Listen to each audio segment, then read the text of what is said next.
Hello, everybody. Welcome to this edition of the Rink Report, Game 5 edition. The Capitals back at home and needing a win to keep this second round Stanley Cup playoff series going. Hi, everybody. John Walton, Tarik, El-Bashir. We are brought to you by PenFed Credit Union. Great rates for everyone. And the Capitals this evening, Tarik, needing a win. And what we have seen them do over the course of the season, they buckle down and they look at what's in front of them. They don't look too far ahead, and they win a lot of hockey games in doing it that way. They will have to do it that way tonight, or their season's going to come to an end. So I just asked Coach Carberry about staying in the moment and how important that is, and he said absolutely, that is the case. That is the playoffs, and there's a reason why these players have ascended to the highest level of a very difficult sport. It's because they are able to block out the noise, not think about what could happen tomorrow. What if we win this game? What's the lineup going to look like on Saturday? They're able to just focus on the next shift, on the next period, what they have to do, and that's their challenge tonight. But I feel like throughout the course of the season, you and I talked about this, they are a very resilient, focused group that likes being around each other. They don't want this run to end, and something tells me you're going to see the Capitals' best effort tonight. We see this so much throughout the playoffs, right? It's a cliche, but it's so true. Getting the fourth win for the team that's up is the hardest thing because the other team is facing the end of the season. And typically they empty the tanks and extend the series. Yeah, it's not a matter of just thinking about Game 6 in Raleigh or what a Game 7 might look like. It only matters what happens tonight in Game 5. And as far as the lineup for this one, as you take a look, we got some changes to talk about. Anthony Beauvillier is going to move to the top line. He's going to play tonight with Alex Ovechkin and Dylan Strome. You see Alexei Protas sliding down. He'll be on line 2. But the big move, T, is Connor McMichael. We've talked about the potential of this for a while because Connor has been so good this postseason, second only to Alex Ovechkin in goals, and there just hasn't been, this is a theme all season, not enough from the third line. So for the Capitals tonight, McMichael sliding now to third center position, Mangiapane on one side, Leonard on the other, and seeing what they can do. Taylor Radish back in too. He'll be on line 4. Yeah, I feel like it would have happened earlier in this series. That said, it's happening now, and Connor McMichael going to third-line center, that does a few things. Number one, it spreads out the talent and the production a little bit better. It also adds more pace to that third line. Mangiapane, quick, small, shifty. Ryan Leonard, quick, small, shifty. Now you're adding in another player who is of their ilk, who can keep pace with them. And, you know, McMichael doesn't only skate fast. He's one of the fastest skaters on the team. He plays fast. He makes decisions quickly. He changes directions. And one thing that really stands out to me about his game, especially this season, he carries the puck with pace. You know, there are a lot of guys who are fast skaters, but when they get the puck on their stick, they slow down 10%. McMichael feels like he speeds up a little bit. Yeah, definitely has this playoff. Yeah, absolutely. And I think that's going to help that third line generate a little bit more. At least that's the hope there. And, you know, putting Beauvillier on that first line, again, it's all about speed. You're putting some more speed on a line that could use it. You're putting a little dog on the bone. You're putting a little puck retrieval on that line. Beauvillier's job on that line, it's not to get fed from Ovi. It might happen, but it's for him to go get the puck in the corner and get it back to number 8, get it back to number 17. So I like the changes that they've made. Again, I thought we would have seen McMichael at third line center a little sooner, but hey, we're seeing it tonight. Yeah, thought we might have as well. And whatever sparks this team, they need it because they have 6 goals total in this series, 5 that have gone past Freddie Anderson. And there's a lot of guys that this team counts on for offense. You think about Anthony Beauvillier in the first round. He was terrific. Had a goal in game 1. He got a lot of points. Really nothing in this series. Alex Ovechkin, just the 1 goal. No goals from Dylan Strome. No points from Mangiapane. Nothing from Leonard. I mean, you go down the list and you say, collectively, not nearly enough. So you have to score goals. And wherever it comes from, very basic, Hashtag analysis. Hashtag analysis right there. But to do that, you end up in getting it. So whether it's special teams, limiting the other side, I know Freddie Anderson's been really good. He also is a guy that when you pressure him, sometimes he gives up rebounds, and suddenly he'll give up 3 or 4. And, you know, he's got a horseshoe stuck somewhere right now, and you've got to be able to make him work for that. You're absolutely right. And I talked to Do you like that visual, by the way? I talked to Carberry about where. that. I talked to Carberry about that this morning. That we can absolutely make his life more difficult, and part of it is working harder to get to the interior, getting in front of him. Not only screening him, but just making him work side to side. He's a big goaltender. Now, big goaltenders are great when cutting down the angle. You know what they're not great at? Getting across quickly, because there's a lot of body they have to move, right? And so I feel like you're going to see guys really sell out tonight, getting to the net and trying to make Freddie's life difficult. And talking about the guys who haven't scored, it's been across the board. I mean, 6 goals from 6 different goal scorers. Nobody more than 2 points. Nobody has more than 2 points. Nobody has more than 1 goal. Carolina has 10 different players with a goal, several with multiple goals. I mean, that's just not a recipe for success. The crazy thing is you look at the shot disparity, and it skews heavily in Carolina's favor. But then when you look at the quality scoring chance, they're almost even.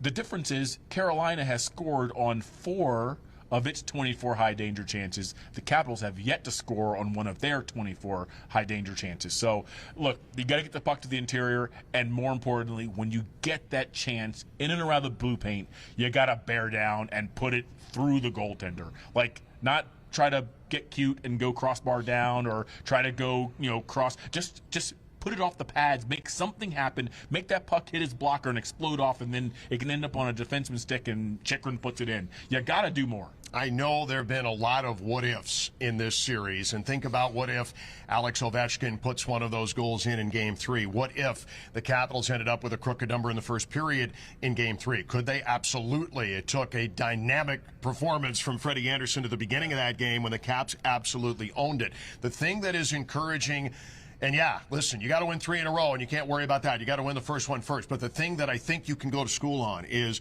the pockets. Game 3, the beginning of Game 4, 6 or 7 minutes that Spencer after the game talked about. They were excellent. They were excellent absolutely. In those first 7 minutes. To be able to extend that time, to be able to blunt some of the momentum shifts in the game. It begins with a goal, though. Like, you get that first goal. With a goal. Yeah. And if you think about what happened in Game 1, the Capitals did not win Game 1, but they played with a lead in Game 1. And Carolina was the team that was pressing and had to, because they were the team that was behind in the third period.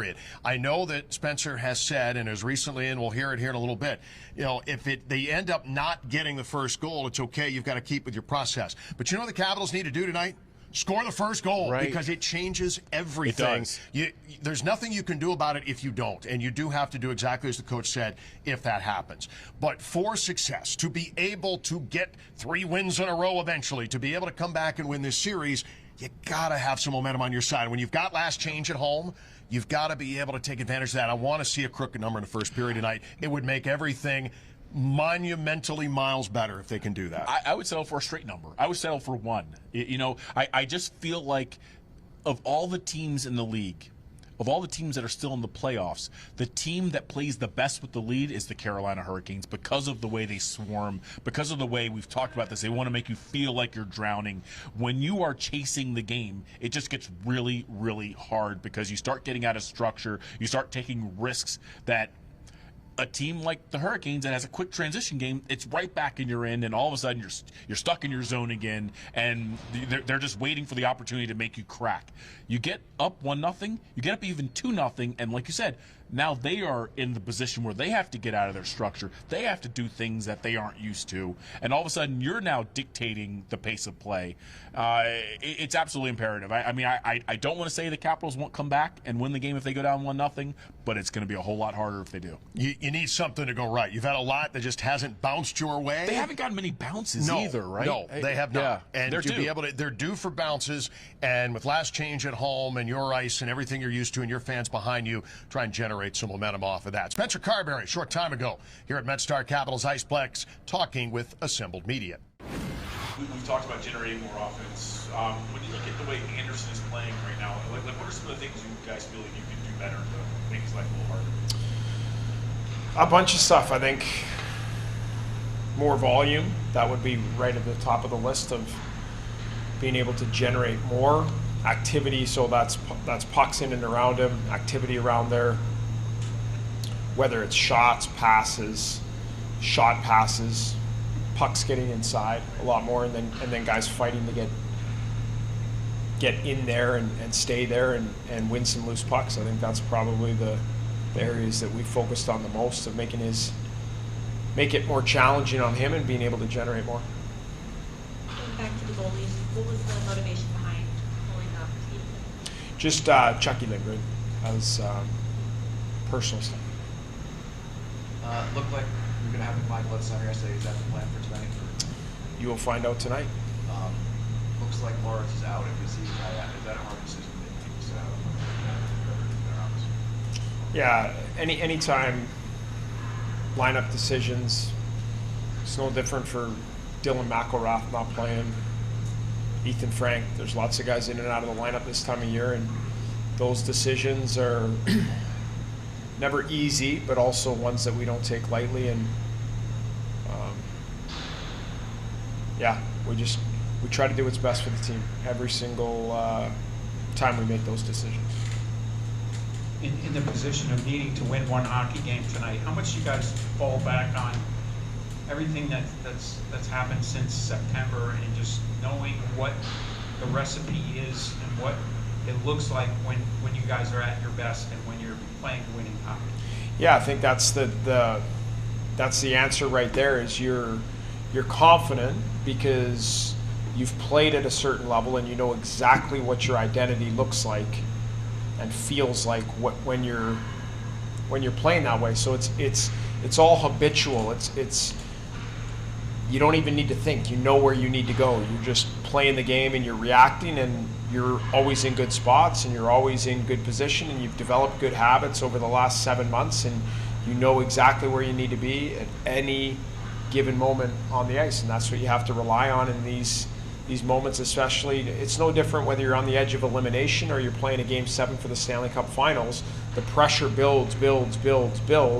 It's what team can stay in the moment, do a better job of executing their structure and relying on all the habits that have been ingrained all year. And then obviously your opponent has something to say about that, but who can impose their game a little bit more, and that's going to be our challenge. We just need to do a little bit more in a bunch of different areas to get over the hump and get some results against Carolina.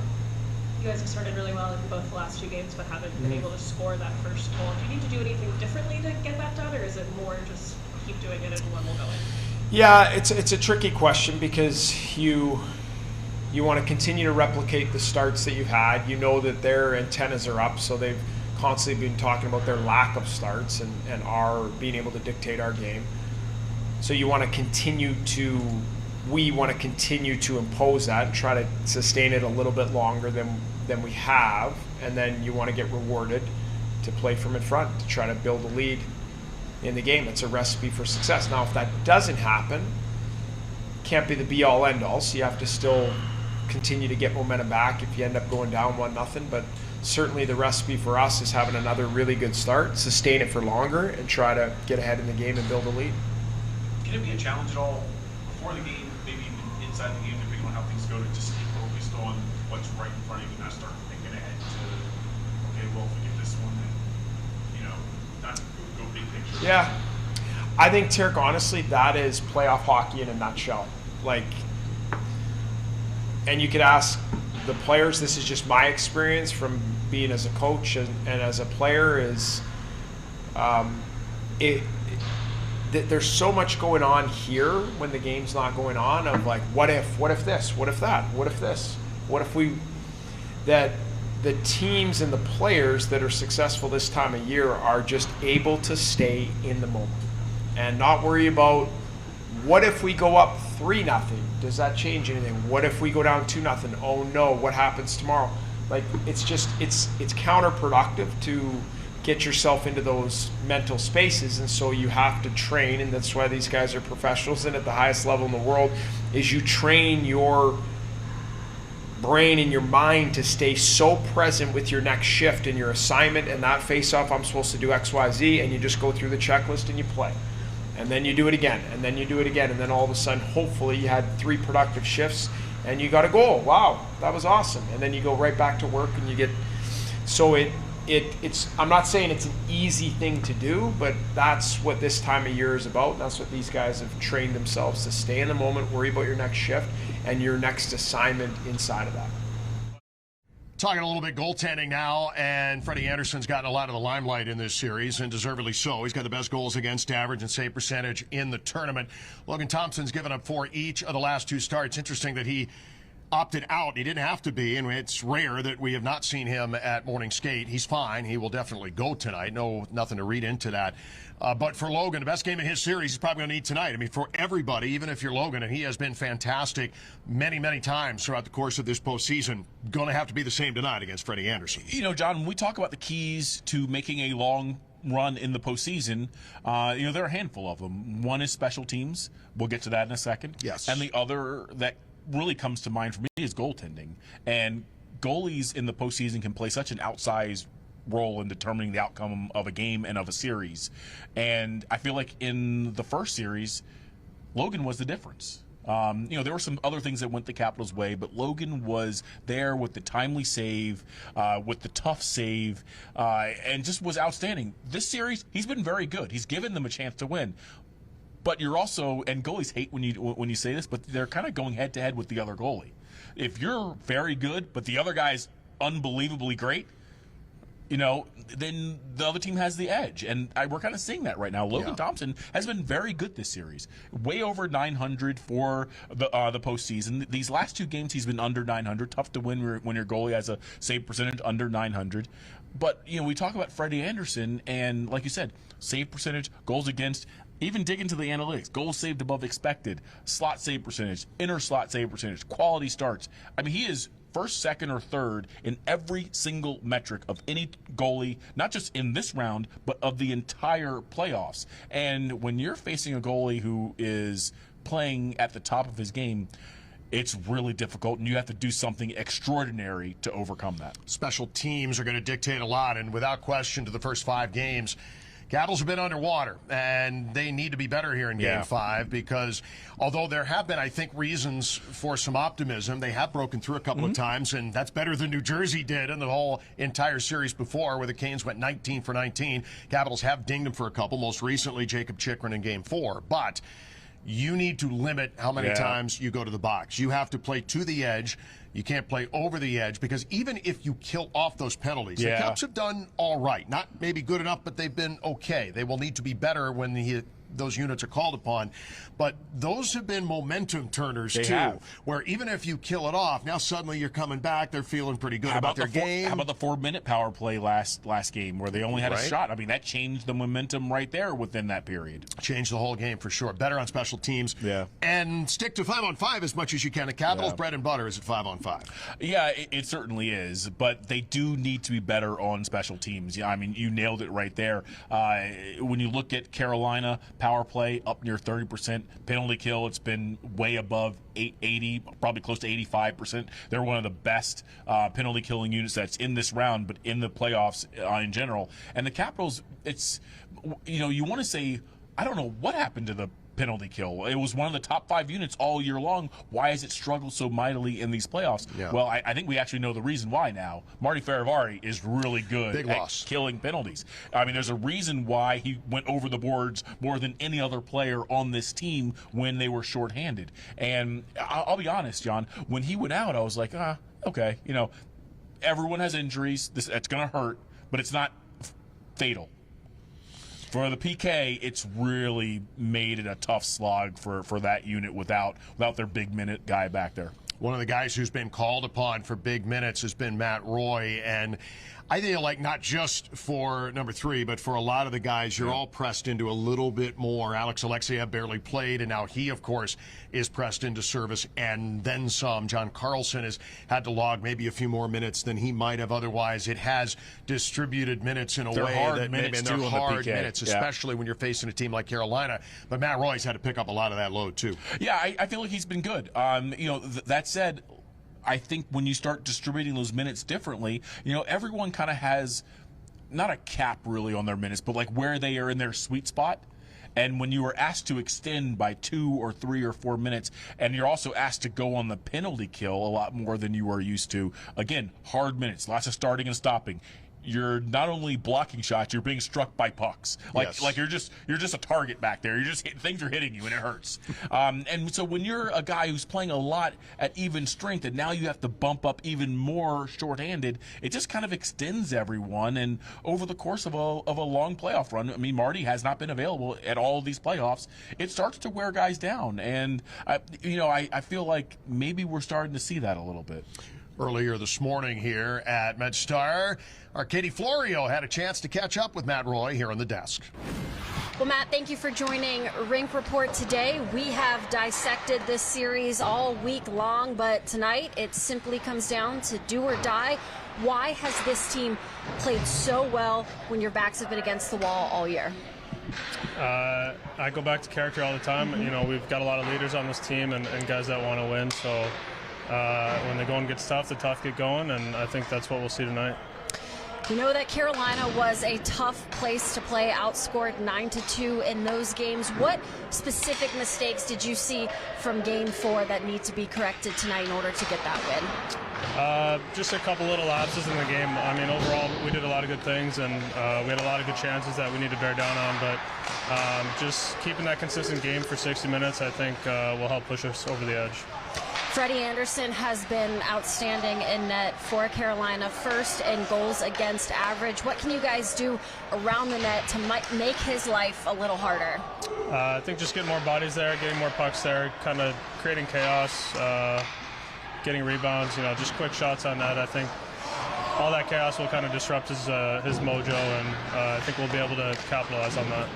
From a defensive standpoint, we have seen that, no question, no secret, Carolina is a team that can suffocate you. This team, the Capitals, wins games by being physical, a heavy team, and for Carolina, it's all speed. What have you seen more of in these last 4 games, or learned more about the Canes from that defensive standpoint that you will have to contain tonight? Like you said, it's just relentless pressure from them all over the ice. I think we've done a good job at handling it in the recent games, despite the losses. So I think we are able to break them down, making little plays here and there, and breaking that pressure can create odd man rushes. So if we can just stick with that and stick to our game plan, I think it'll work out. This is a series, too, where it can be decided by special teams. Carolina, the slight edge in that as well. How do you continue to contain an excellent power play and an even better penalty kill from them?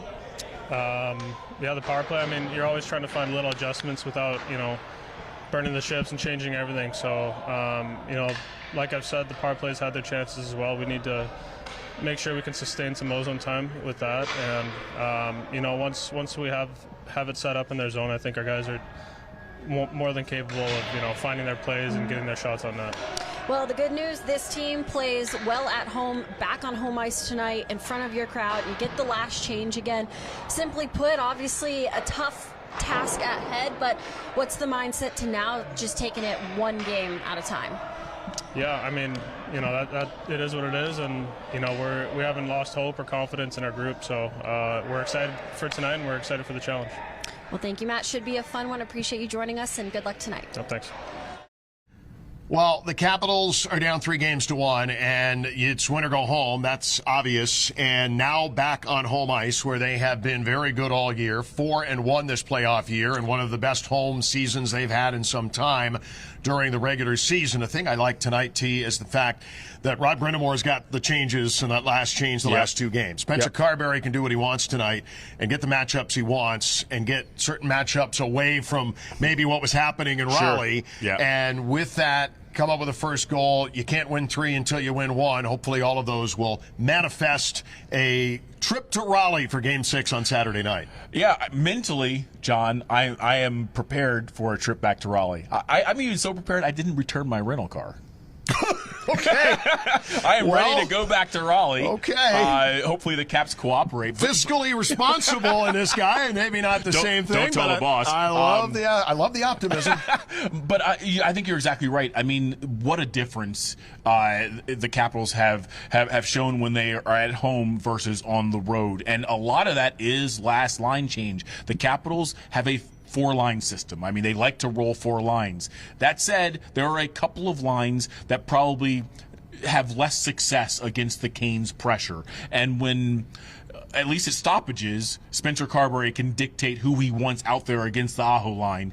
That makes such a big difference. It gives Rod Brindamore one more thing to think about. But more importantly, it allows the Capitals to, have the optimum matchups for when they are in the offensive zone and the best matchup for when they are in the defensive zone. And those little games within the game, seasoned fans recognize that. It just makes such a difference when you can have your best defensive pair and your best defensive line out against Aho and company when they are attacking in, starting, or you have a zone start in the Capitals end. It just makes all the difference. And so by having that, it certainly does give the Caps an edge. I think part of the reason why they are 4-1 with that one loss coming in overtime. I mean, they were one shot away from being 5-0 at home.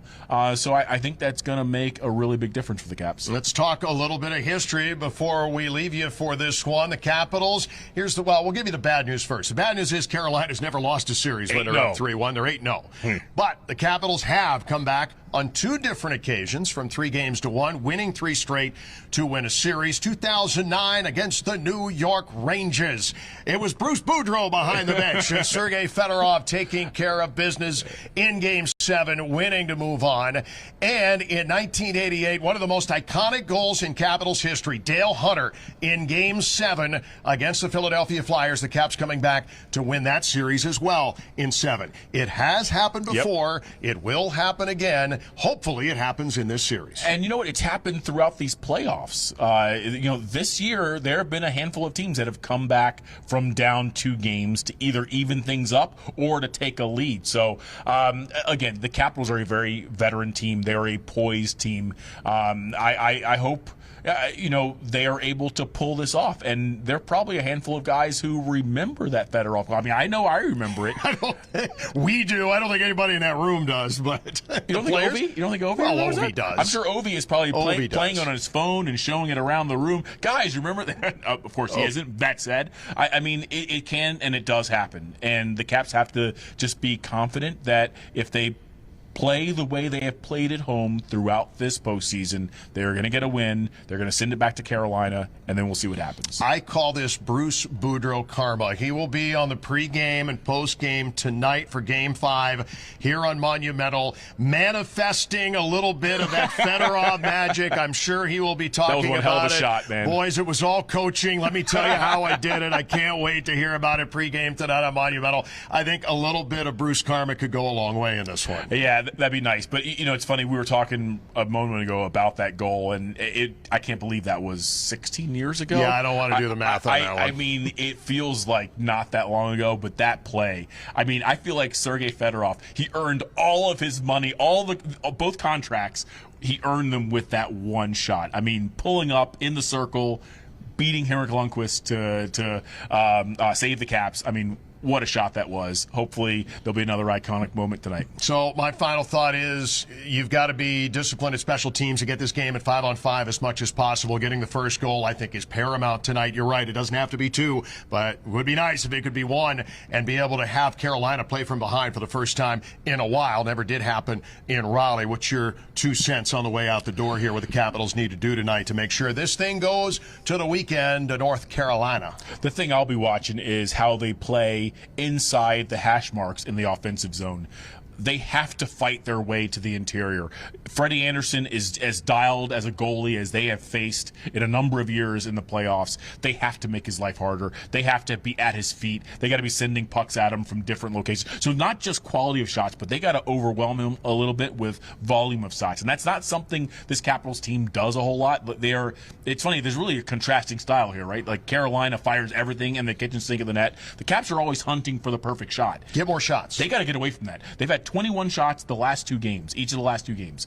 They can't do that again. That number needs to be at 30, 35. They got to make Freddie Anderson work, and then when he has a propensity for kicking pucks around and leaving some loose change out there, you got to fight your way past Brent Burns, get your stick on that puck first, and then bury it. And that's what I'll be looking for tonight. If they're able to do that, I like their chances. Game 5 coming up tonight as the Capitals needing a win to push it to a Game 6. We hope to have a show coming your way this weekend from Raleigh. For Tarik, I am John. Thanks for tuning in to this edition of the Rink Report, brought to you by PenFed Credit Union. Great rates for everyone.